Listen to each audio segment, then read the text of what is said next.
Welcome to the Culture and Sports Podcast, where we have discussions about how leadership and organizational culture impact organizational success, team and athlete performance, and the short and long term mental, physical, and emotional health of athletes. The Culture and Sports Podcast is brought to you by Culture and Sports. Culture and Sports helps sports organizations, teams, coaches, support and front office staff, and athletes understand the importance of leadership and organizational culture and its direct impact to success. I'm Dr. Jeremy Piasecki, and this is the Culture and Sports Podcast. Welcome back to the Culture and Sports Podcast. I'd like to introduce you to today's guest, Chris Snyder of I9 Sports. Chris has been selected as the finalist nominee for the Culture and Sports' 2023 Sports Leader of the Year. Chris is the Senior Vice President of Operations at I9 Sports and on the Board of Directors for the National Council of Youth Sports, and he's also the chair of USA Football's High Performance Committee. He was also previously the Director of Coaching Education at the United States Olympic and Paralympic Committees. Thank you for coming on today, Chris. Oh, excited to be here, man. Excited to talk shop and love what you all do. So I've listened to a bunch of the different podcasts and we can nerd out in any direction you want to go. Can you share a little bit about your sports journey with us? Well, my sports journey is interesting because I wasn't great at anything. I was, from central Pennsylvania and, played sports like anyone growing up. My dad taught me golf and tennis because that's what he liked to do. So, he took me out. My brother didn't like golf or tennis, so he didn't go to do any of that. My sister was a really good softball player, but we grew up like anyone. I was really into golf. I played golf in high school, wrestled as well. Went to college and was going to wrestle. Got a really bad concussion, and my little Italian mother's like, you need to stick to a sport with a helmet. So I jumped over to college lacrosse and played club lacrosse for 3 years there. And afterwards, found coaching right afterwards because I moved back home. No one knew what lacrosse was in my hometown. It was like a club sport you did in gym. And when I went to college, there was a club team that traveled around and played all these other teams. NCAA lacrosse was absolutely there, but it was not something that was huge in central PA where I went to school, Shippensburg. Mm-hmm. So we were all club teams. But when I came home, I had an opportunity to start coaching because they were just starting college programs. And small Division III school, Alvernia College, was looking for someone to jump on. And a friend of mine said, hey, we played in college. Club, nothing against club, but it wasn't NCAA, and they were starting an NCAA team. So we got pulled into coaching really quick that way, and that kind of launched my passion for coaching sport as a whole. But as an athlete myself, I'm 5'6", as wide as I am tall because I have that wrestler build. But I just love being on the team. I love being a part of that family feeling you got. My first sport, wrestling, it really makes you bond with those individuals because I had a really good friend at the Olympic Committee when I worked there, Tim Pillow, who used to say, you got to take some people to some really dark places to be able to be the best in the world. And I related to that back in high school wrestling. If you got to do a lot of tough things in order to prepare yourself to get out there one-on-one with another person. So Anyway, I was average at best, but coaching became my passion because I just wanted other kids to love sport and embrace it like I did. Of being part of a family. So that's what I continued my journey on the coaching side ever since then. So 22 years later, been coaching lacrosse, college level for a bit, men's and women's college, had a great mentor. I coached college women's, and she taught me, Barb Waltman at Millersville University, taught me how to really love your athletes, how to put your heart out and allow them to put their hearts out. And when you can have that connection, you really can get the most out of yourself and them. And then I decided I love developing athletes. So I switched over to high school coaching and continued that at various levels until now. I coach youth, and I have 2 young daughters, so I help them. But I've just been passionate, and luckily my career went that direction to, go and I worked for US Lacrosse as their manager of coaching, got to sit on the sidelines and see how the national teams developed, went to the Olympic Committee for almost a decade, and ran their coaching division and got to see the best coaches in the world and actually do their professional development. And then now at I9, we've got, we're going to end up with like 70 to 80,000 youth volunteer coaches all around the country trying to help kids be successful in youth sports. So anyway, I get to live my dream, man. I love coaching, love sports, but I was average at best. So out of your entire playing your athletic career, as an athlete, and then, as a coach and all these other roles you filled, like, who's had like the most impact on your career? What's interesting is like growing up where I did, I had a bunch of close friends and they were really into wrestling, and they kind of, took me under their wing when it came to wrestling. We played roller hockey, other sports. We all had a tight knit group that played sports together, and that kind of family that I had with my friends had a strong influence that we played for ourselves. That helped me love it. As I started to advance in my career, really, I didn't have a lot of great coaches. I had some good ones, but I wasn't the all-star. So my value, I felt in their minds, wasn't super high. Like I was good enough to have on the team and to start on a varsity lineup, but I wasn't the all-star. And a lot of coaches put all their time into their all-stars. So I never had that great coaching influence or person that pulled me along. What I did have, though, I mentioned Barb Waltman. She was a great mentor of mine when I went to coach at Millersville University as an assistant.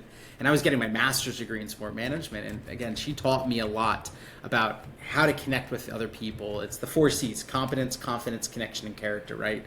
She lived those on a daily basis. She made me understand just the fact it's not just about winning. It's how you go about that process that brings you along. So that influence was huge on me. But it's interesting, as I advanced my career, I started to really be able to look under the hood and watch and observe other amazing coaches and leaders in the world of sport. And there's some people that have rubbed off on me immensely, and I've been stealing. Great coaching's great stealing. True culture is, oh my God, that's amazing. I'm going to steal that from you, and I'm going to buy you a drink later and say thank you or send you that note. That is just like, oh, dude, I just want to let you know I totally stole this from you, and I'm going to use it. And I've had some great people that I've been around, and the women's water polo coach, Adam Krikorian, who's one of the best that's ever been out there, in my opinion. I got to watch him at UCLA give a presentation in flip-flops and a t-shirt, just the coolest California style in the world, but he openly admits to this room full of water polo coaches and other dorks like me. He's just like, yeah, dude, I screwed up. We're going into Olympics. I screwed up. I was a jerk to my players. Like, let me tell you how I recovered from that. And that vulnerability that I saw him show, I'm like, God, I want to mirror that. So being around other greats and just observing their, different ways that they've done things, or those moments, I'm like, oh, I could do that. I could do that. And so my influence has really been stealing from what other people are doing and then trying to put that not just out in my coaching, but in my professional world. I run a team at I9 Sports that, again, is trying to help, 700,000 kids have a great experience every single year, and it's growing like crazy. Or even at the Olympic Committee, trying to help every one of the 50 national governing bodies that have an Olympic program, or another 20 in the Paralympic side of things, try to help their coaches be the best they could be. And a lot of it is trying to get great ideas from this person, share it with another, and be willing to constantly get better at things. So stealing is a great way of coaching, and it's a great influencer. And if you can embody those positives and try to learn and avoid those negatives, I don't know. I think it just puts you at that middle, that family concept I told you was so big to me growing up, like my friends had. We were a small little family. Want to be a part of that. If you can make people want to be a part of things, God, like culture takes care of itself. So you brought up a little bit ago how you didn't really feel valued at all as an athlete. Was there an exception to that? Like, was there somewhere where you did feel value? Did feel valued as an athlete, or did that not really happen for you? Yeah, what was interesting, it's like funny, my senior year of high school, I broke my arm, like right before Christmas, and wrestling season goes pretty long, so I still have time to come back, but I just remember my coach just saying to me, it's like, hey, like, cool, until it's healed, show up at practice, kind of hang out, and we'll see if you can get back in time. And it was like, okay, sweet, so there's no other role I could play, there's nothing else, it's kind of, hey, hang out, and, you make a decision if you're going to come to practice every day. And that quickly makes you just remember those negative moments where you're like, oh, I'm not valued. Like, oh, it's not Chris the person. It was Chris in the lineup. And that sticks with you a long time. Now, that same person was a very positive influence in my life as well, and was a good coach, gave me an opportunity to wrestle, and continued to be a great person in our community. But, it was one of those moments. You get so many kids and so many things happening. That was a moment for me, not for him, but for me to say, wow, okay, where could I provide value? So that was impactful to me to say, all right, well, I'll take stats. I'll be at practice every day. I'll challenge the other kids the best I can with one arm till I get this off. And can I cheer on the team? I had to step up and show that I could be more valuable. Other areas that I think in my history, when I went to college, I would flock to teammates because that's where I found that camaraderie that I loved. And it was more challenging them on the field with me and trying to work and show that absolutely I could, even if I wasn't the best lacrosse player, I could out hustle people and I could be there to challenge them, and trying to be more of that rah type, bring you in, let's be together. I just felt gave that connection I wanted to have. And I know I could see like that's where people were being successful, was when they were bonded as a team. So those are the things that influenced me, and that value. Even when we lost games as I played, or even as I started to coach and would, lose games, I absolutely lost a ton early in my career. I was a horrible coach, and good teams don't come open. You go to coach normally teams that need to be improved, right? And I was young when I started coaching. Lost a lot of games, but what I figured out was, look, I don't want to feel like, I'm not valuable. I don't want my athletes to ever feel that way, ever. So win, lose, whatever, I got to make them know that we as a team, as a family, are going to get back at this the next day. We're going to figure it out, but we're here to bond to battle. We're not going to battle to bond. And by trying to develop personal connections, always giving high fives, fist bumps, making the kid that doesn't want to look at you, look you in the eye and say, hey, you good, man? You good? Doing those extra things to build that we culture, I think has really allowed me to pay it forward to make sure nobody ever felt that same way I did when I broke my arm, or, didn't really have those great experiences at moments. And at the same time, the other thing is, like I told you, I had to step up and show I had value. So when I see a kid who's not performing or not getting out what I know that they kind of want to get out of it, I got to honestly tell them, I know you want to be out there in that starting lineup, and I'm going to tell you the 3 things that you've got to develop, but just so you know, that person over there is developing those as well. You might have to work twice as hard. You may never get there, but I'll tell you what's going to absolutely show value on the field. But then you turn it back to, but off the field, you're part of the we, you're part of the family, and you got to own that responsibility. So those are some things that I found from my personal experiences that then led me in the coaching side and in the business world too. I mean, one of the big things I believe when it comes to a staff, and you see these people more than you do your family. I have a 7 and a 4-year-old, 2 daughters, a lovely wife who's a coach as well. I spend more time with my team at I9 Sports. I spent more time with my team at the United States Olympic Committee than I did my own family, because you're working 50, 60 hours a week trying to make awesome happen.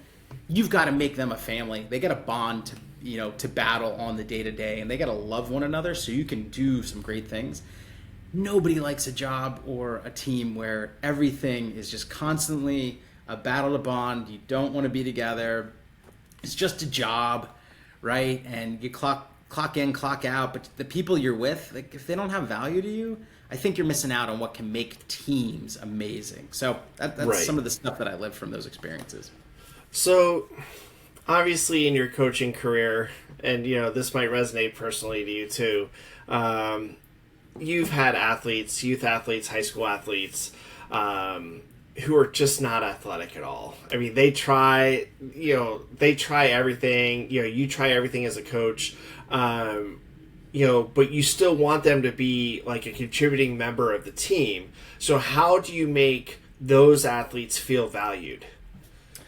Well, I'd say whether they're the all-star, or literally going to carry the water during the season, or just be in the stands cheering. When I was at the Olympic Committee, Dr. Wade Gilbert, who's out of Fresno State, he's like, the godfather of some amazing stuff when it comes to coaching and coach psychology and sports psychology. We developed the quality coaching framework, was a way for us to literally put a manual together of modern research that told coaches, this is what the modern day athlete, like 2000, 2010 and above, this is really how they work now, because we saw everybody was doing things by how it was done in the 60s, 70s, and 80s. Like all the researchers from back then. There was no modern research, and Wade worked with us, and we pulled together, and it validated the idea that the modern day athlete, whether they're good, amazing, poor, the 4 C's, competence, confidence, connection, and character. If that can be built with those individuals, you're now going to be in a position where they're going to feel valued, as well as you will be able to really open the door to develop them. So as a coach, to make those athletes who have 2 left feet, aren't there yet, can barely catch and throw in the whole thing. I got to start first with, hey, got to go ahead and build a connection. 2, I got to make sure that they know my staff and I are here to develop them as a person as well as an athlete. So when you don't yell at them, you may be around them and be loud for instruction, but you'll never yell at them. You got to pull the John Wooden concept, which is you got to go give them instruction, and it needs to be instructional. It's not demeaning or to tear down, it's to build up. And you need to be direct with those cues and that coaching. And that starts to build their competence in the game. And then last is if you can build confidence where you can start to put them in situations where they get more pressure, but also pull them back. Like, you're not ready for it. And if you don't agree with me, that's fine. You got to show me you can handle this kind of pressure, or I could put you in. And they'll be like, God, you're right, coach. I wasn't ready for it. Okay, keep training.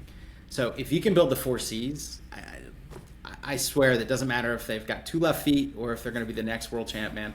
You're going to be able to do what you need to do to put them in a position to be successful with what they got. And hey, like I told you, I was not that great, Jeremy. I was not that great as an athlete, right? But I worked hard to try to get in a position that I could maximize my outputs. If I can do that for other people, whether it's, again, working with a team, in the boardrooms or out on the fields with people delivering sports to kids, if we can put everybody in a position to be successful with what they have and maximize them, all ships rise, and it's a great thing. So when you got those poor athletes, if you can build those 4 things, you can go really well. The last thing I'll say to you, oh my God, and especially when you're working with youth athletes or high school age athletes, you got to make sure you include their parents. If you have an athlete who's not achieving or is new to the sport, and their mom or dad or their guardian has no clue that they are behind the 8 ball or that they need to develop some things, you open yourself to a new modern day world of just a lot of administrative headache and a lot of guessing and a lot of people sitting there saying, blaming the coach, the administrator, the staff, why their child didn't develop. And what I found is if you can be very good at being open to literally welcoming families in with their kids as they develop, and let them know where their child's at, where they need to get to, what are some markers that will help them, everybody can be on the same page. And then, again, their development becomes the athlete's responsibility. The parent becomes a part of supporting that, or maybe there's a better place for them to be, a better sport for them to be in, that they can make a decision. But that transparency from the athlete themselves, who's supporting them at home, to us out on the field, takes you to the final step. So the 4 C's, competence, confidence, connection, and character, I found if you can live them, man, you can build them. And then last is transparency with their support network, their families. So it becomes both sides of the ball. Their job to develop themselves, our job to support you, and then that final support structure, knowing what's going on, and they can help them deal with it off the field as well. Now, earlier you brought up developing people. Can you expand on that a little bit, please? Well, so what's really interesting is, as I was a coach, I worked in corporate America as well, because, as a, Division III, Division II lacrosse coach, you get paid nothing, keep the lights on. As a high school coach, I think my wife, who coaches high school field hockey, maybe net out like 50 cents an hour because the amount of time she puts in and the amount that much she doesn't get paid. Right? Yeah, right. So you don't do it about the pay, but developing people. As I went on my career, what I realized as I started to, move it to U.S. lacrosse, and, we're building a coach training program across the whole country. We had maybe 20 trainings that happened, and we moved into 100 trainings a year over the 3 years I was there. And it was all about, is it about teaching lacrosse? Because if it's about teaching lacrosse and X's and O's, we were just now getting into the world of technology. YouTube was becoming a thing. Like, you can find resources. Right. I was like, but if it's about developing people to know that their job is to develop people, that's a different story. That's a different type of training. So you got to teach them the administrative, the safety. But then you've got to go ahead and teach them the X's and O's. That's great. But then you got to teach them how to work with people and how to get those children to listen, how to educate them on the game, how to develop them, have them learn, challenge them. And then as you start to get around really good coaches, they're like, oh no, everything's about developing the person. Because again, to my friend Tim Pelot's point, you got to take some people to some dark places to do amazing things, beat the best in the world. Well, with kids, and athletes as they're developing, you need to get their full attention to be able to get them to focus in and develop that skill and want to come back every single day. Right. So if you can develop the person to make them be passionate about getting better every day, man, like we're not wasting time. We're not, butting heads like I do with my 7 and 4-year-old when I say, stop doing that. And they keep doing it. Right. If I could get them to really be excited about what I'm doing that I want them to be doing, then I wouldn't have to yell at them. Same thing with your athletes. You can get them excited to be there. You're developing the person. And as I went to the United States Olympic and Paralympic Committee and, spent almost a decade there, really what we did in the I was in the Department of Sport Performance. So we're the 100 people that's job is to level up every national team, every coach, every athlete to help them achieve their dreams of being on a podium at a World Championships or an Olympics. I also got to do developmental work, thinking about the youth pipelines and systems. But what I realized is we started to do the professional development of all the national team coaches, the Adam Krikorians, the Karch Karais. We weren't doing that programming to make them better on the field, on the court, in the water. We were developing the person. We were putting opportunities in front of them for them to say, I got a gap here. I need to close that gap. And a lot of it might be of, understanding how athletes learn, understanding their own intrapersonal side of things, of why are they actually here, them knowing this is how my brain thinks, but my athletes are completely different. And if I can do some profiling, I can know maybe I need to be more direct for her, but for her, I need to give a lot of details. That personal development side and knowing that we're not all perfect and we've got to constantly get better, man, it made us realize our job at the Olympic and Paralympic Committee and our coaching division was to build the person and develop them and to ask them, where do they need to get better? Get feedback from their athletes and others. Where should this person get better? And connect those dots and then build programming that said, you all, you're going to go here and get better. We're going to get you down to Joe Gibbs Racing, and they're going to show you how you don't crack under pressure when you've got 10 seconds to change a tire to try to win X amount of dollars for your race team.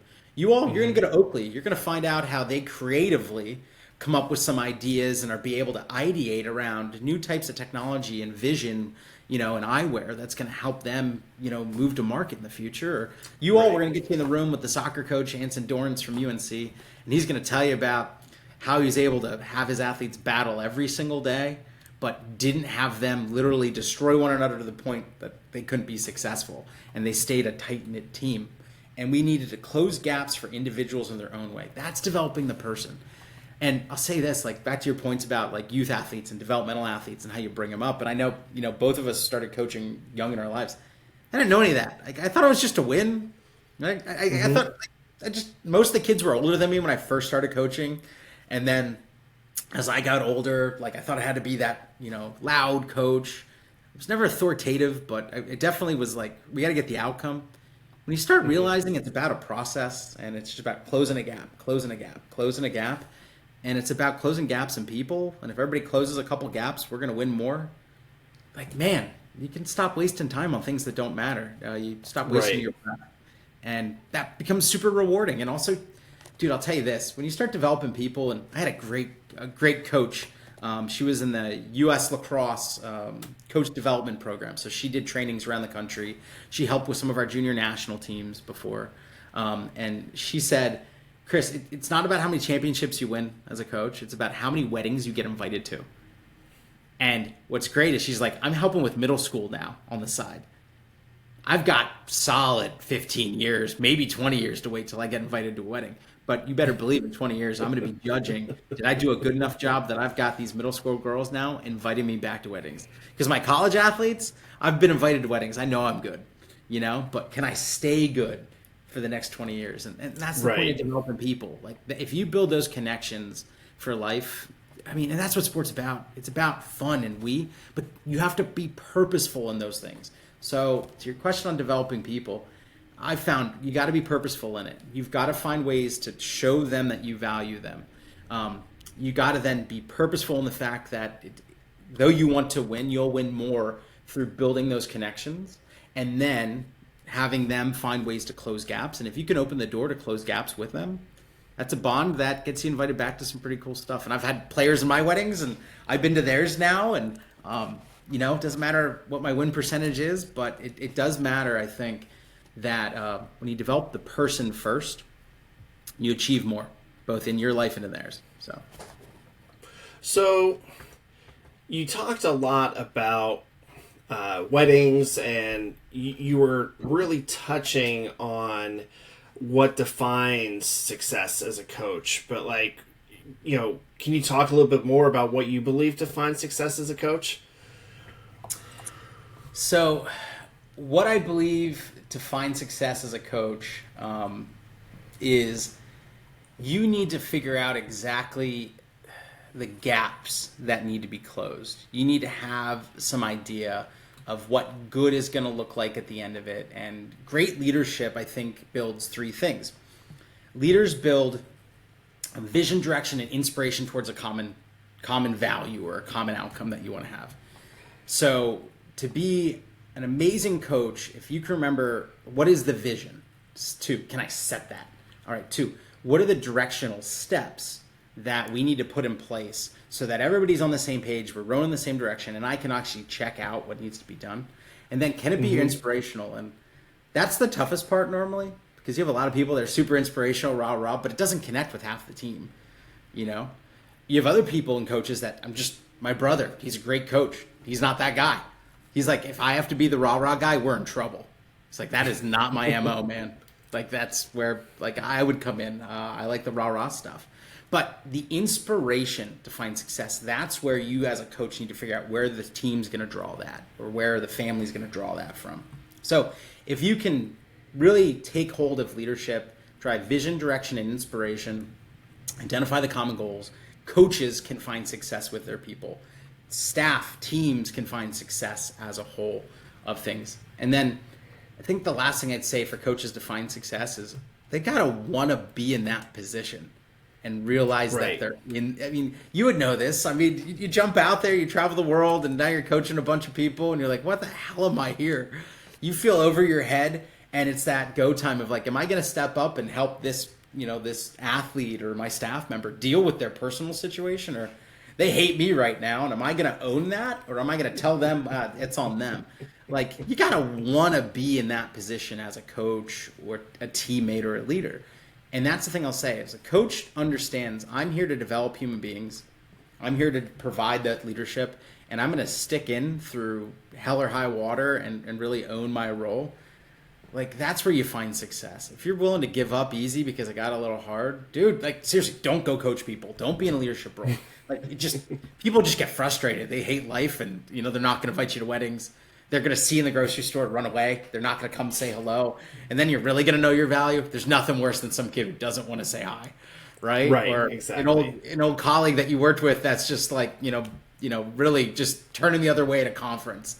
You're like, oh, yeah, that burns, man. But that's the thing. Like, own the role, be the coach, know that you got to set those key things, and then embrace others to come in and help you with the inspirational side or the direction side. Like, bring them in to make it done. If coaches can do that, I've seen success happen even with the worst teams because people are on the same page and the coach is willing to stand there and lay it out for them. So I've invited a couple special guests, Taylor Saunders and Nick Baxter from I9 Sports. If you two could introduce yourselves and then explain your love for Chris, I think that would be great for the viewers and listeners of the show. Flattery gets you everywhere, team. Flattery gets you everywhere. I'm excited to hear why you love Chris so much. So, yeah, I'll let you go first. Taylor, you go first. We're just a team full of Sharon and Karen over here. I'm Taylor Saunders. I'm one of the franchise business coaches at I9 Sports. I've been within the network since 2016. So I was one of the lucky few that also got to hear Chris as a keynote speaker at my very first national convention, and then have had the fortune of working with him for the last 2 years as a boss. I gave him a lot of crap, trying to think of the best way to put that. I gave him a lot of crap at convention, but wrapped it all up this year with letting everybody know that he's the world's best boss. I did not buy him a mug, but some of the reasons, just we all love Chris. He's always got a smile. He's always ready to make you feel good. He mentioned he's a rah-rah guy. We just found out last week that this may be in Two Truths and a Lie. Was this the lie, Chris, that you were in? You were a cheerleader for a year in college? Yes, I was a college cheerleader for a year and a half. Jeremy, I left that out of the intro, but I was convinced to do that for a bit at Shippensburg University. So yes. Yeah, we're always just finding more and more things that Chris does or has done that's always, it's just fun. It's just fun to be around him. One of the reasons why we believe he's such a good fit for that culture in sports here is just, I'll share actually a story really quick if we've got the time. Just this last week I'm on the phone with Chris, our weekly catch-ups or our monthly catch-up, and he's sharing a story about how he's currently coaching a field hockey team. Field hockey, right, Chris? Yeah. Right now, yep, little girl field hockey. One sport all the time. Something's going on, but field hockey right now. He's senior vice president of a multi-million-dollar company, and he's still out there coaching kids.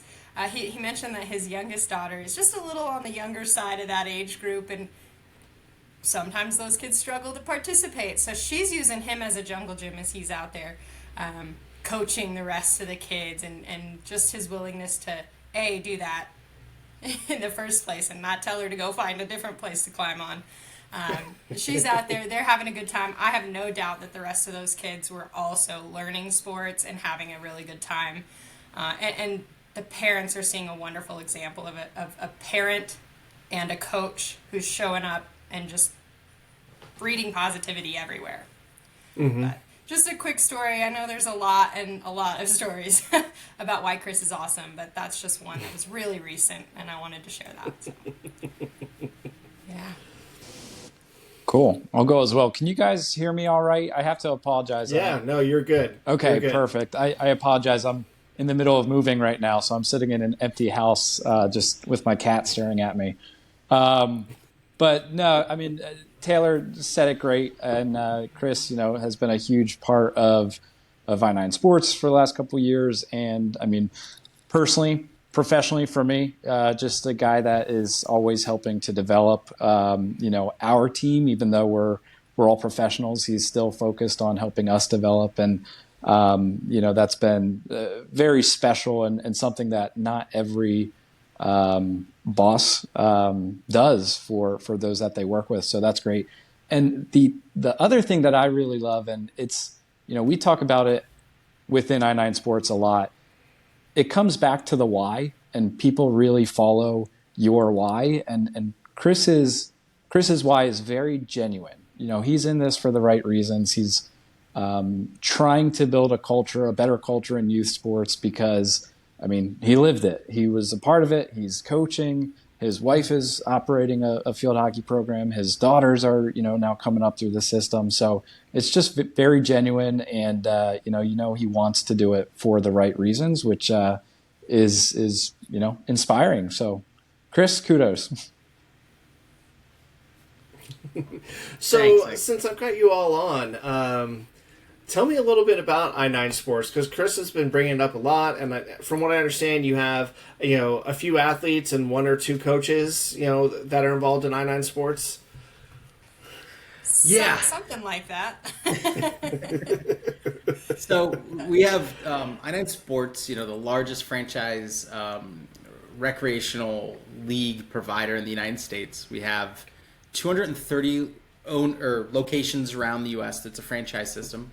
About 620,000 kids will play with us this year, 75 to 80,000 coaches this year, across almost 1,000 locations. So each of those territories will have 4 to 5 different venues where kids can play sports, and it's all 12 and under really focused recreation. So it's discover, learn, and play.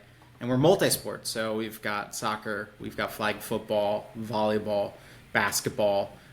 We do offer, sport of lacrosse. We're offering cheer and tennis as different offerings, a multi-sport program, and t-ball as well. So our owners are out there to try to provide the best weekend league experience, the best clinic experience they could, best camps, but all focused in a kind of an enrichment environment. Sportsmanship values every single week when you show up at the field. So 7-week league. a coach is going to talk to you about respect or other sportsmanship values. We're going to have red shirts on every single coach because they've been background checked, screened, given training. And then we're getting all the fans around, and we're going to practice for half of the day. And then we're going to play the game right there and then, because parents are busy. Life is crazy. Many of us got to, both people in the household are working their butts off to make ends meet. We want to give to our kids better than we had it. Or we've got a million other things we're involved with. So in our recreationally focused programming, it's all about getting you out there Saturday, Sunday, or a day during the week, and you're practice playing same day. What Taylor has brought to, the world and our family that we work in at I9 Sports, she's been an operator in the field. She's helped out in Colorado to literally work in marketing, to work at the fields, to operate programs. She's then been a partial owner in Nashville, and to be able to go ahead and understand how to try to build and get as many kids to find success in life through youth sports in what I9 does, and have that be on her dime. It's been something she had, and then as she's moved across the country, come work for our home office to bring that experience, to be kind of voice of reason of like, hey, like this is reality. Like this is actually how moms and dads, they know nothing about what this is supposed to look like. We need to educate them. And then, so her experience has strengthened our team that we work in the operations. And Nick, started off his career, got a master's, same place I did at Millersville University, but, had a swimming background, and then worked at the YMCA, but then also worked at an I9 Sports in Maryland, and understood what it was to operate one on a day-to-day basis, and understood, again, like what parents are saying and why they're complaining, and, getting that dad complaining that it's super hot, and Nick be like, it's summer. You signed up for a summer league. We can't help it. But what we can make sure is that your kid has a great experience and gets a high five on the way out the door, and that it's organized. And so Nick's operated it, and then coming in his career to the home office to help build others in their coaching and try to get focused on the kids. So as they pay kudos to me about it being fun, and us always trying to have a good time, but also try to give back, each of them have had experience on the field, living the day-to-day dream of trying to give kids an enriching experience. And we together then try to get every one of our owners, there's about 152 of them that own those 230 locations right now, and we're growing. But our job is to convince all of them that it's about the kids, giving them a great experience. And if you do that, people come back. If you're a jerk about it and you care about the $150 they're paying more than the kids' experience, they're not going to come back. Who the hell would want to? So Nick's experience, Taylor's, and the rest of our team is all about combining that passion to push others to be better for the benefit of the customer or the kid and make sports better. Like, it becomes a fun place to work and a great place to be a part of. So that's a bit about I9, but also why, I think we've got an amazing team that connects around building others and building great experiences. Yeah, Chris, this wasn't supposed to be a kudos to Nick and Taylor section. You wrecked it there. But, I mean, again, the fact, culture, and sport being a theme, and I've listened to the other podcasts that Jeremy and team have put out, and, as we all as professionals try to figure out, what makes it fun, right? Fun is when we all can bond around, when everybody's got that common goal. And, I mean, we've had knockout, drag-out fights, disagreements. Nick's told me he's completely disagreed with things I've said. Taylor's been pissed off at certain things we've decided. And I've been annoyed at, things that they've done. But it doesn't matter. At the end of the day, we're really getting into it because we care and we want to move the needle forward. That is fun. And I had said before both of you came on, I mean, you spend more time, I spend more time with the two of you than I do my own kids on certain weeks, because we're on the phone and in these meetings, and, you got a 40-hour work week, and, so you got to love who you work with. And it's easy when you're all bonding and have experiences that bring you together. The problem is when you bring people who don't have that into your mix and it disrupts it, or other parts of your department or company don't share that same value of wanting to be connected. That's where the culture in sport and the culture in business needs to, we got to work hard. And we do. We work hard because we become a tight-knit group bonded around those. But it's easy because you guys care. I care. We care. But then those other groups, we got to show them that we care so much, but we want to be a part of it. And that's where, if you can get those connections right, everybody rises. If you get them wrong, it's a battle. But it's great to go to battle with people that have like-minded and, that definitely share experiences that are great. So sorry, Taylor, I don't mean to praise you all, but why we kick so much butt. And well, really, it definitely seems like it's a team effort. From my limited conversation with all of you, whether it's over email or now, it seems like you're there to support each other in any way possible. And what it does look like to me is just a culture in your organization is the bottom line is you are solely there to support the youth athletes, like the rec athletes. And I think that's extraordinarily important. Do you want to add a little bit more to that? well, so technically I'm the supervisor, Nick and Taylor, and I'm going to put Nick on the spot, and I know he needs to answer this honestly. Nick, do I know where everything is in our systems and everything that you do? You're learning. I'll put it that way.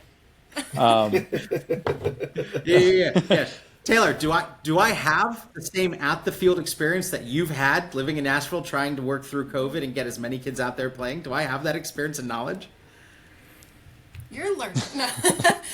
Yeah. I mean, that's why you brought us on board, right? And that's the quality leader in action, bringing people on board who have the strong suits that you may not have necessarily. Obviously, lots of fields experience, Chris, maybe not as much in I9 sports, but the culture fit too was perfect there. I think you guys probably talked a lot about Chris's views on what culture in youth sports is supposed to be.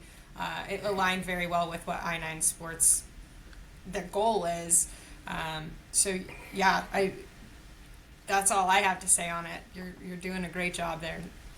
The point. Go ahead. Well, Nick, shed some light. The other piece to it too. I mean, absolutely, we're here to help the youth athlete and build the right culture for them. But on top of that too, we also have a huge impact on business owners and just the network of people that we interact with. Whether they're home office team members, whether they're business owners, whether they're community members that we get involved with, and all of those people, the staff that we have out on the field, all of those people are part of the overall culture and the mission that we have. So it's absolutely directing resources and support and help towards the athlete, but what Chris does well is getting everybody else involved with it, and help set alignment so that we're doing it the right way.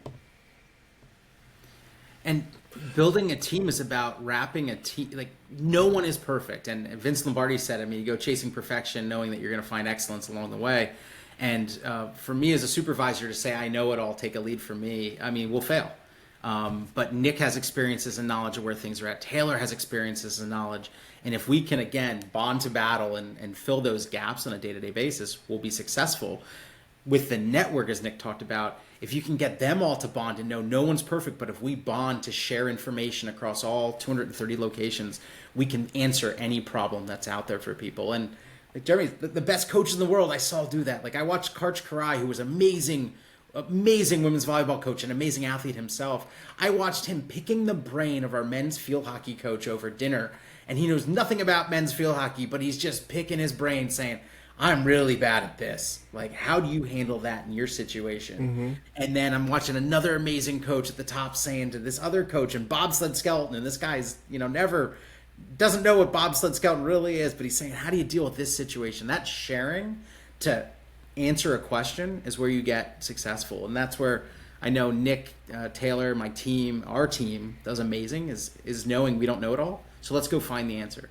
We get others to do that. Now you've got a network of really smart thinkers working hard to, again, build a culture that we'll figure it out and we'll deliver a great experience. So youth sports in the U.S.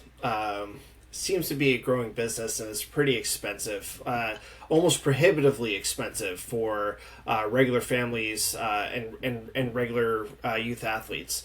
And you're talking about franchises and business owners. Like, are families paying hundreds or thousands of dollars a month to participate in rec sports with I9? How does that work?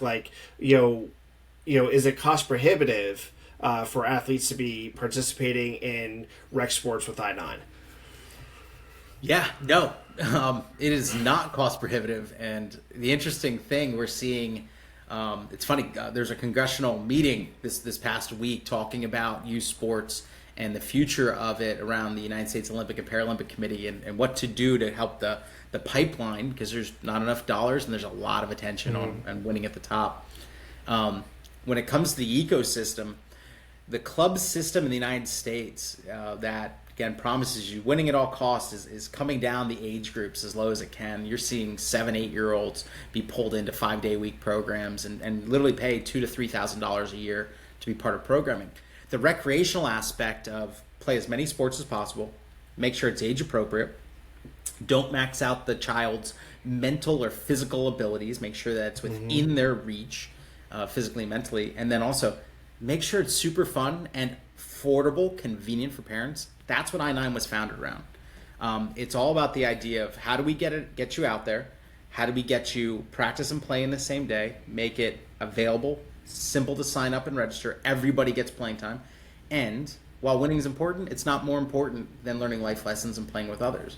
Okay, that's our spiel. Costs. Our costs of paying $150, $160 all in to play for a 7-week league are on par, if not, just be honest with you, it's an amazing value for what you're provided, because any recreational program out there that might charge you $50, $60, I haven't found one that doesn't then want another $100 to $200 worth of fundraising and time in the snack stand and time doing this.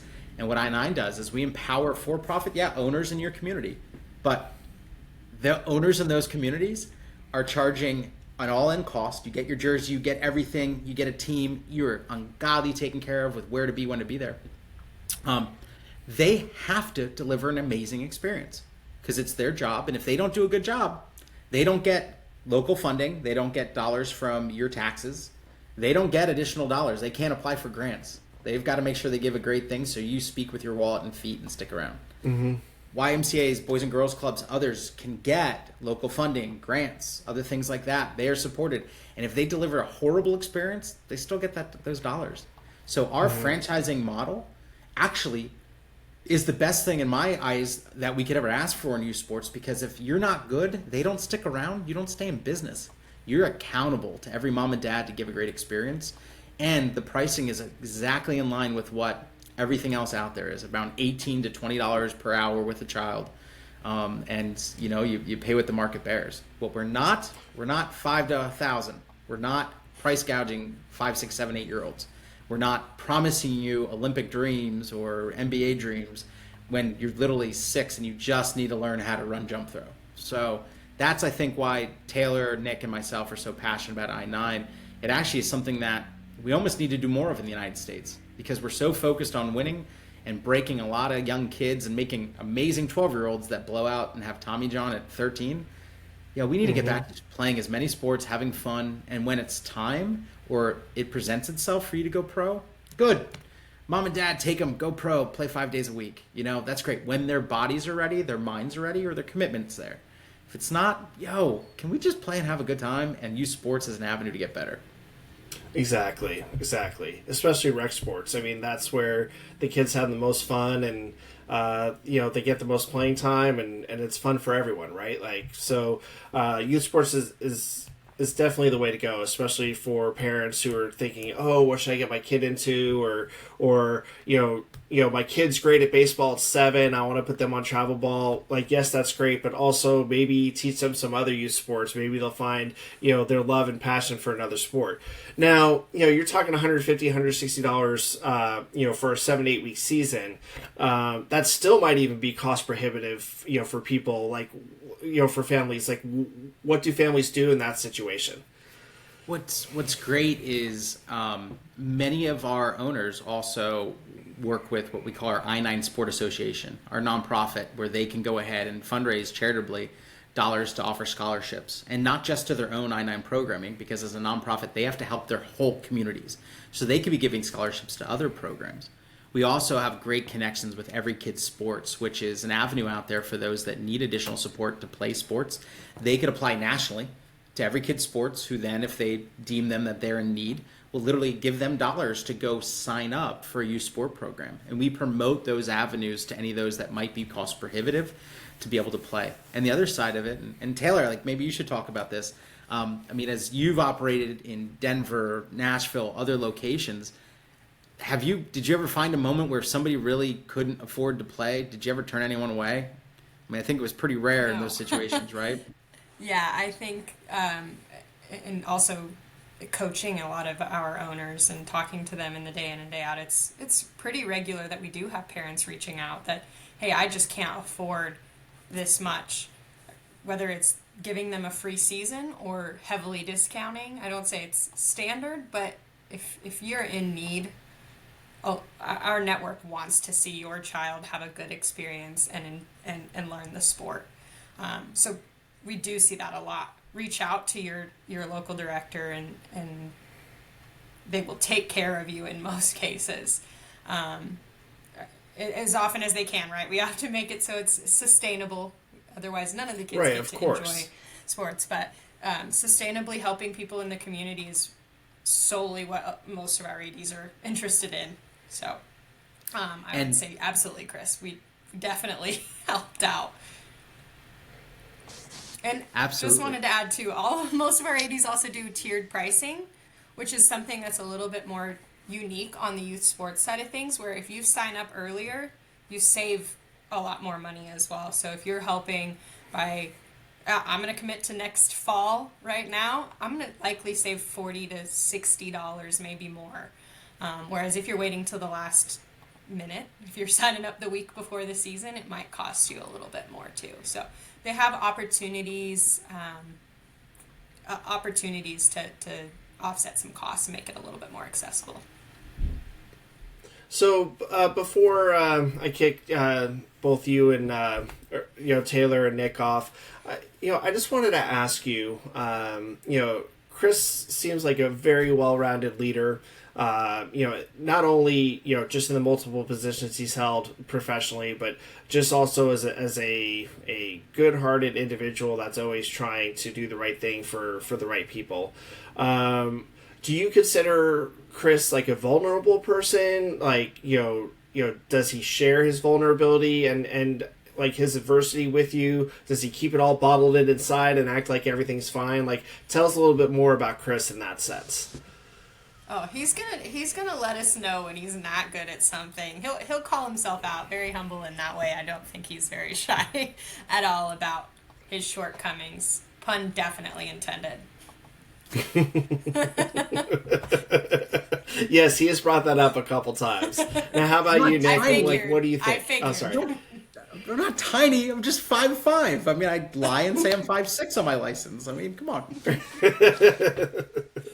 What are your feelings? I totally agree with Taylor. And, Chris mentioned earlier, we've had some tough conversations and we don't always agree on things, but being able to share those feelings and those opinions openly, that's what it's all about. And that's how we're all going to get better. And that's how, we're going to provide just better programming to kids and everything. So yeah, absolutely. I mean, I don't want to say he's a totally open book, but we definitely get into things, and he's not afraid to share his feelings and help us express ours as well, which I think is important.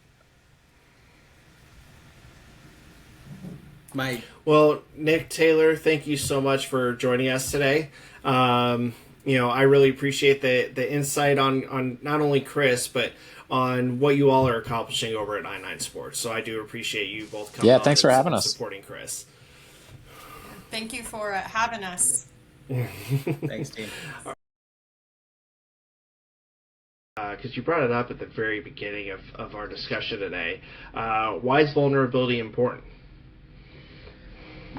It's funny is you look at the modern day research of the up and coming generations, and I look at a lot of generational research because not just because I9 has young children that play with us, but they have young parents, and there's this thing that came out when probably you and I were old enough to remember when it wasn't around, but then it became around, and they can ask. They have the access to information is so humongous nowadays.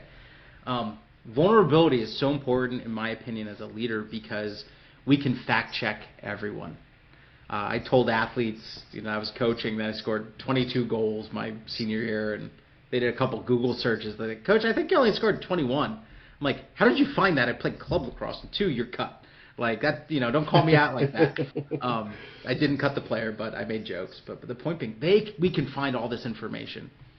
If you're fake, the generational research shows that people are looking for role models. They don't get them as much anymore as they used to be.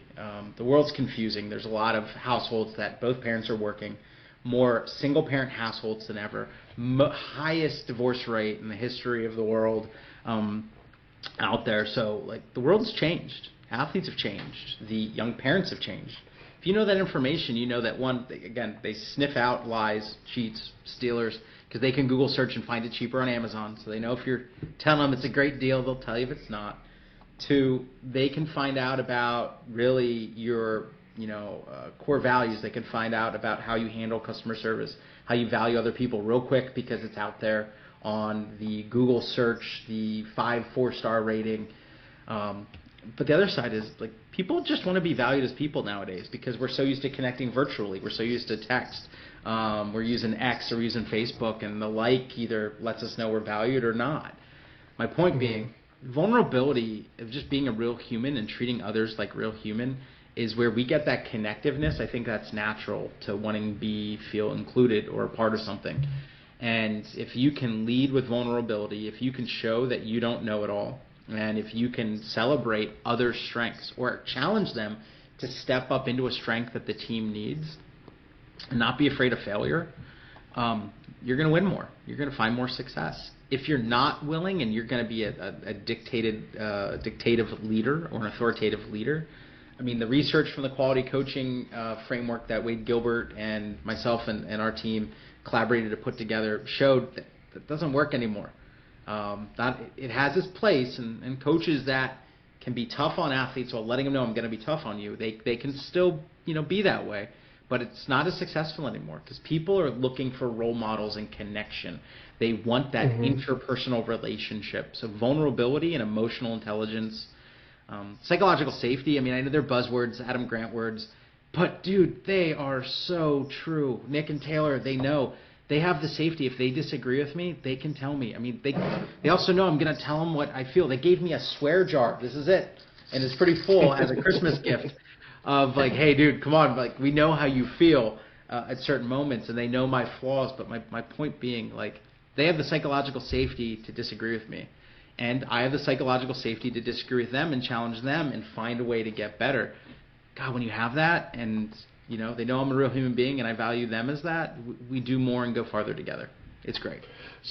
So psychological safety, you and I have known about psychological safety for a very long time. So it's not a buzzword for us. It's a buzzword for, today, so to speak. But you and I have been, when we were talking beforehand, and just what I know about you from Taylor and Nick, psychological safety is incredibly important to you. But is it real? Everyone's had, a bad coach or a bad boss. People just need to, buck up and move through life. Are people just being too sensitive? Athletes or employees being too sensitive and saying, "Oh, I feel unsafe," or is psychological safety a real thing? I feel psychological safety is a real thing if your company's culture, your team's culture, your sports culture is something that literally works to be transparent.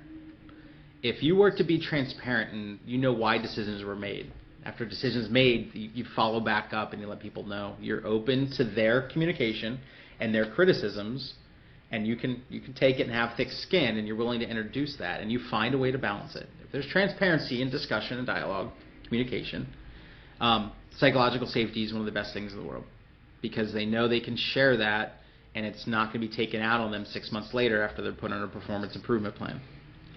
Where it's not the best thing in the world and psychological safety struggles is when it's not partnered with transparency and values. When you're told you have it because it's the buzzword we read in the book and HR says this is something our employees need nowadays, and then literally you're not telling them why this decision was made, or you're telling them that, hey, we need to go a different direction and you're not a part of that, I need you to do this. but you're not giving them why, or literally being willing to have them tell you didn't give them enough time to do this. That stinks, man. Like, that's just, you're not actually living a culture, you're driving control. So I think where teams and companies and organizations get better on a daily basis is when you are transparent. And even though you have to make decisions and we got to run the business, you're willing to come back and give your athletes, give your staff the support to say, hey, I want to bring you under the hood. I want to tell you what's going on. And I want to challenge you to be part of the solution. I want to give you an opportunity to step up to the plate, or I need you to play this different role. And you know that if you disagree, we can dialogue on it, but I'm going to be very direct with what we need to get done. If you've built a culture of acceptance and a culture of we, not me, and you've had transparency for the past 6 months, you can have that conversation with any staff person, and you're going to be able to get to a solution in a future place. Because that psychological safety has been supported with transparency and communication. If it's not there and it's a top-down just kind of dictatorship, it's a buzzword, man. People get out of there because they don't feel safe and they don't trust you. And that's what it comes back to. Jeremy, like, you know, it's trust. If you say, I'm athlete, I'm going to give you this, go do it, and you gave them the ball and they screwed up and now you don't play them again, they're not going to feel safe.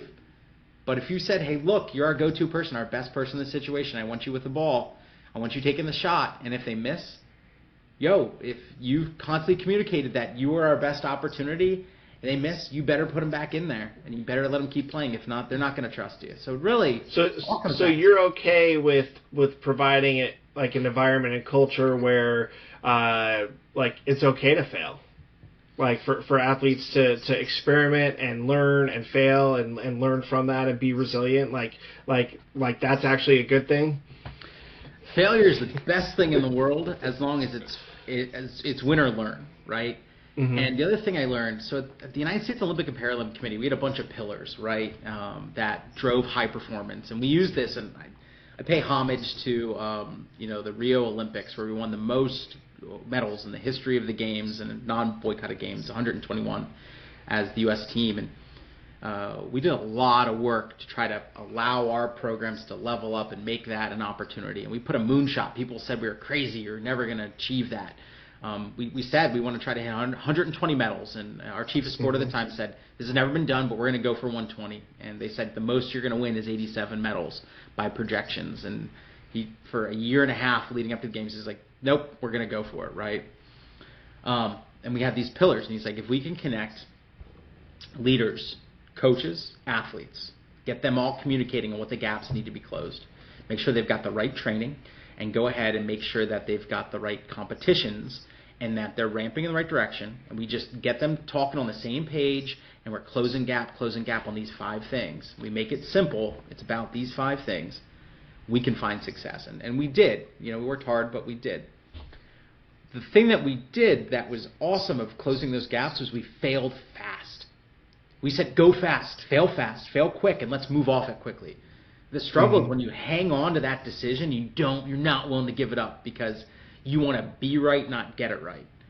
And failing fast and building culture that can do what's never been done before. And I was a part of that with the Rio Olympics. And again, we were there to level up. Those athletes, those coaches, those sports won those medals. But we were there to level it up and add culture, guidance, and build that we mentality around Team USA. We did it because we failed fast, and then we were able to do what was right and get it right, not try to be right as that person in that moment. And when those things happen and failing fast happens, you can be high performing in anything you do. The other side of it, I'll say, you've got to own it. I push my team to fail. It's okay to fail. I support them. I'll put my neck out there. Hey, at the end of the day, we may not be getting the job done. I, as the coach or the leader at I-9 Sports or the Olympic Committee, U.S. Lacrosse, other place I've been, it's going to stop with me. At the top, you get rid of the people at the top if you can't get the results. There is a reality of you got to get results in a lot of the games. But that goes to the point I said before. If you're going to be a great coach, you got to own the coach experience. You have to own being the leader. You got to know how to set vision, direction, and inspiration. And you got to own it. And if we fail as a team, I have to be willing to say, hey, look, Nick Taylor, it's not you. I didn't get the job done. I didn't develop you or give you the chance. So I asked you to go fast. We failed at a bunch of things. We took that risk. I have to own it because I led and let you know it's okay. And I have to be willing to take one for the team if I would ever have to. But again, I told you there's experiences where if you're all on the same page, you're failing fast, you're learning from it, and there's trust, like you can do a lot of amazing things. But you got to have that environment, back to trust and the psychological safety to do it. So Chris, I want to take the time to thank you for meeting with us today. But before we go, if you were to field a dream team of lacrosse squad of midfielders and attackers, who would be on your team? Okay, so you're diving into to me being able to throw out a bunch of amazing athletes that would field the team in the sport of lacrosse that potentially could get some W's. Okay. All right, so for anyone out there that doesn't know lacrosse, there's like two amazing people that I think are great. And one's, kind of the face of the sport. His name's Paul Rabel. He's done a lot for the sport. And there's this other one, Kyle Harrison. They're both Johns Hopkins University grads. And they're like the Yankees, and where they play at Homewood Field in Baltimore, Maryland for Johns Hopkins for lacrosse is like the Yankee Stadium. Like they've won tons of championships back in the day. And that's where I worked. When I worked for U.S. Lacrosse, I was on the campus of Johns Hopkins. I got to watch practice every day from where U.S. Lacrosse was. And those two individuals were amazing athletes. So they'd be on the team for sure. The non-lacrosse players that I actually would love to throw out there, two from olden days. So Jim Brown, the legendary running back in professional football, also played lacrosse at Syracuse University. I have a Syracuse helmet behind me. I didn't go to Q's, but I've had some athletes of mine go there, and there's a helmet that represents it. And he was an animal. He was an enforcer as well. He was not going to take crap from anyone. And he'd be out there, but, kind-hearted man off the field, but, man, a beast on it.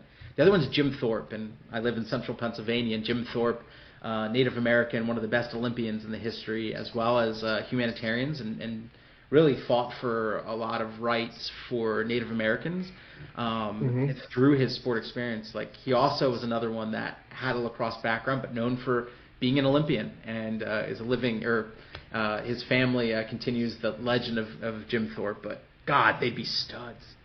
The last couple, like you got, I'd pull in a Wayne Gretzky, Canadian. Wayne Gretzky, beautiful thing about Wayne is he would always go to where the puck was going, not to where it was, and that's what he says made him so great.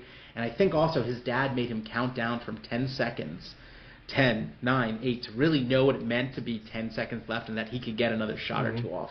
So I want that guy on my team, plus he's Canadian, and they all play ice hockey and lacrosse. Believe it or not, lacrosse is their national sport. And then give me a Bo Jackson and maybe a Barry Sanders.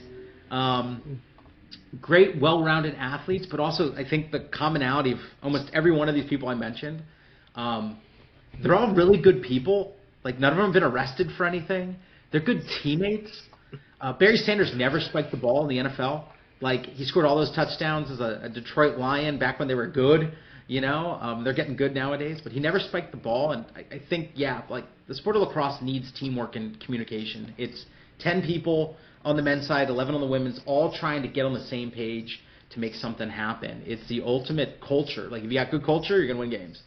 And I think all the people I mentioned, they're amazing athletes, but they're all known for being really amazing people on and off the field. And if you get good people with great talents, you're going to win a lot. And it's going to be a lot of fun to be around them. So thanks for asking that question, man. Yeah, no problem. Chris, thanks again for coming on today. And to our viewers and listeners, please vote for Chris in Culture and Sports' 2023 Sports Leader of the Year at cultureandsports.com. And all you have to do is click on the Sports Leader of the Year tab. Thank you again, Chris. Thanks, man. Cheers. And that's a wrap for this week's episode of the Culture and Sports Podcast. We hope that this episode has started an internal dialogue, or even one with your team, about the importance of leadership and organizational culture. If you'd like to learn more about culture and sports, the Culture and Sports Podcast, or other programs, go to cultureandsports.com, where there is a wealth of resources, articles, research, podcasts, video shows, webinars, and courses. And don't forget to connect with us on social media, on Instagram, Facebook, TikTok, YouTube, and LinkedIn at Culture and Sports, and on Twitter at Culture in Sport. Thank you for tuning in to the Culture in Sports podcast.